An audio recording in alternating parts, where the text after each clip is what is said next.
this technological visionary, Salim Ismail, who wrote a fantastic book, and he always talks about AVs and stuff. And he makes one point that real estate price is going to go down because of AV. Down. Because space won't matter. You will be able to stay farther away because of two technologies, not only AV, also because of drones and stuff. You will be able to live farther away from the city. Space won't matter. It would be cheap to transport from one place to the other. What do you think of that? Because what you were pointing out is the other way. Yeah, I think exactly the opposite. You think exactly the opposite. Like, why are suburbs cheaper? I mean, you're getting a bigger home, you're getting an actual yard. You can have like a 17-car garage and a pool and a jacuzzi and whatever.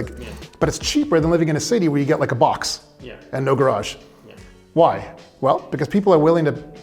I mean, they cost less because it's a hassle to live far away because you have like a 2-hour commute. Yeah.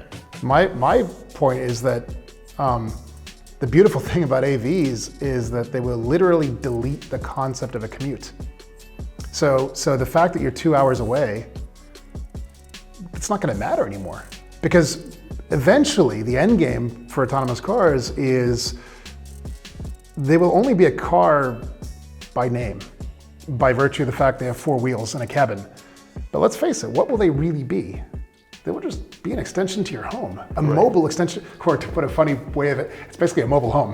Mobile office. Which we've admittedly had forever, and a big camper home, right? But that is effectively what it is. And so if the concept of commuting is no longer a thing, and that was the thing which kept prices down because, it was a trade-off, right? Sure, we're gonna give you a big home for less money, but hey, the downside is you have to commute for 2 hours. But if the commute's no longer a hassle, if that's no longer a pain point, then why should the price stay lower?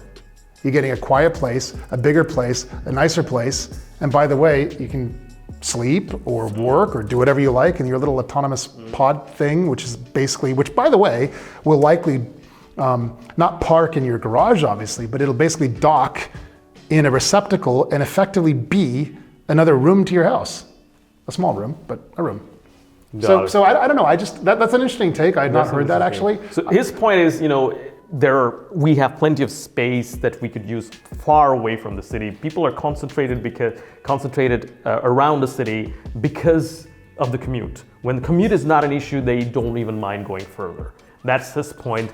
And I totally understand your point too. We'll have to wait and see what happens. Yeah, although let's face it, if that does end up being the case, then that really necessitates what we discussed earlier, which is that we cannot allow these things to be privately owned and without occupants.